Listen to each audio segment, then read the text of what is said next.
Hey guys, it's Tom Shue, and today we're going to be doing the first of a handful of curves tutorial inside of Lightroom.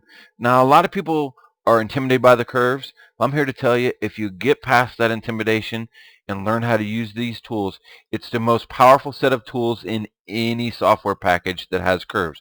I'm talking about video editing, 3D motion graphics, animation stuff, stills, anything that has a curves adjustment in it is where you have all the power. Okay, you can control color, and you can control contrast, you control exposure. Everything is controlled through a curve, right? It's intimidating at first, but I promise, let's work together and get through this, and I'll show you that you can create any kind of preset that you ever wanted, or color grade anything you ever wanted, or develop anything you ever wanted, and not have to worry about buying a preset from somewhere. You can create your own.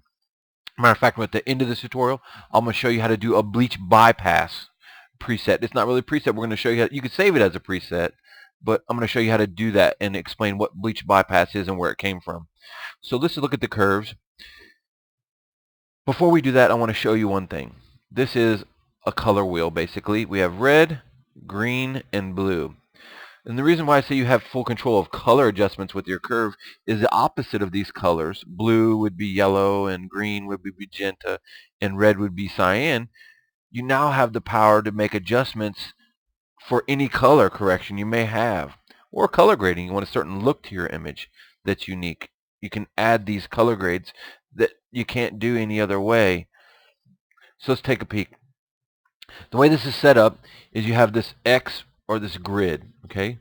And you have a diagonal line. This diagonal line represents positive and negative adjustments, or increase or decrease based on this diagonal, this dotted line here of an adjustment, okay?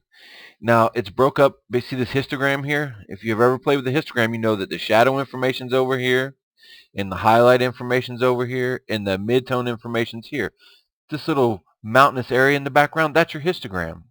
So middle value lives here, highlight lives here, and shadow lives here. If I want to adjust the shadows, I can adjust them here. If I want to adjust the midtones, I can adjust them here. If I want to adjust the highlights, I can adjust them here. And this is basically how it works, is with these points. Let's go ahead and fix this and make this linear again. With these points, if you pin this, okay, you can make an adjustment specific to an area. Say I want to adjust here and here. I only want to make an adjustment right there. I'm affecting only the highlight area in between this point and this point on the histogram. Okay, let's reset this. Another great thing about this is how it gives you a smooth roll-off in transition. For example, I want to create more contrast to the image.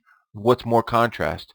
That's the relationship between highlight and dark, and if you make that relationship further apart, you get more contrast. So we're going to add some highlight information, and we're going to decrease the shadow information, and we've blocked it up so far we can't even see the shadow information. But there's a lot more contrast, wouldn't you say? Now let's go to the colors. Okay, we have the red channel. So if we look at the red, you can see that if we're going to add by pushing up on this diagonal line, we're going to add red. And if we pull down, what are we going to add? We're going to add cyan. So let's test our theory here. So there's reds, we're adding reds, or we're adding cyan, right? So this can be really powerful. Say if we want to add cyan to our shadows for a color grade, I'll pin this so it doesn't move, right? And I'll come down here and I'll just add it just to the shadow area, okay, the blues. Now I've created kind of like a color grade, right? There's the before and there's the after. All my shadows have that blue tint to them, right? You could also use that for color correction. If your image has, say, like a blue cast to it, let's go to that red again, and I'm going to make that linear, okay, so it gets rid of that effect. If you wanted to create any kind of color grade or fixed color cast, so say like we're yellow here, we want it not to be yellow, so we go to the yellow, and you see you're in yellow, so we need to add some blue. We already know that warm colors are yellow and oranges, and cool colors are blue, so you kind of already know what's going to happen when you add some blue to this. So the blue is in our the yellow is in our highlight information. We could pin our curve and we can push up and add some blue. Actually, we need to add it all the way around here. Let me reset this. Let's just push up. There we go. We've added it to the whole image. And you see how it got the highlight, the midtones, and the shadows, and it created that yellow. It got rid of the yellow cast. Now it might be a little bit cool. Okay. Let me pull it down just a hair. And now we've color corrected the image. That's pretty strong, huh? Okay. So now that you know you can play with the colors individually, let's go back to the RGB and let's do a bleach bypass. So what's a bleach bypass? A lot of people think it's a preset that's inside Nik software or a preset that you buy for your Lightroom plugins. Well, bleach bypass is nothing digital at all. It came back from the film days. When you develop film, you had to put the actual negative inside chemistry.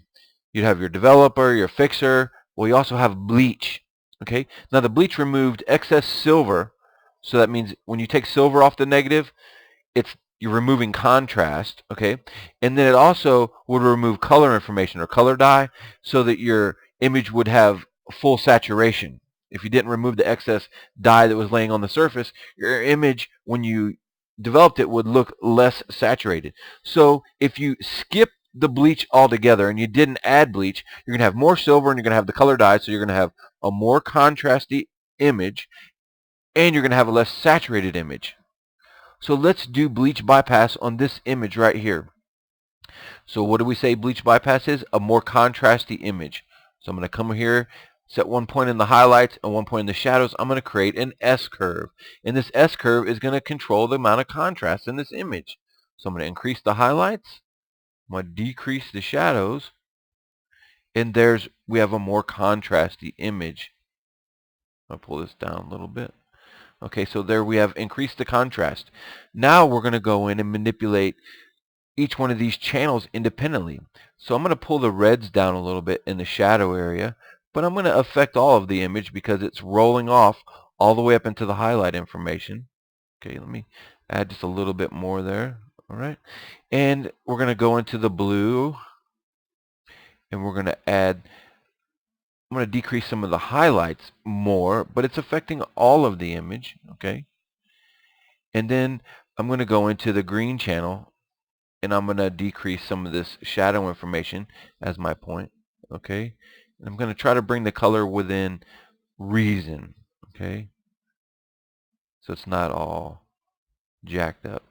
Okay, now what we're going to do is we're going to go into the HSL, which is hue, saturation, and luminance, but we're only going to choose the saturation, okay?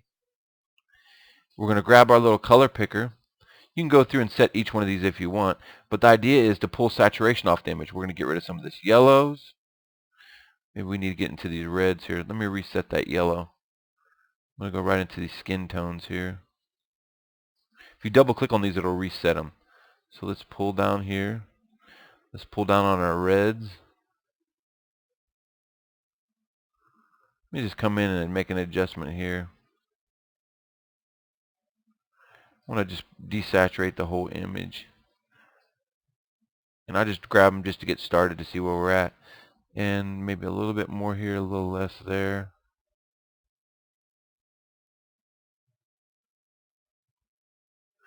And you just keep doing it to taste until you get what you like. Alright. So that's bleach bypassed. And you could save this as a preset if you like. There's the before.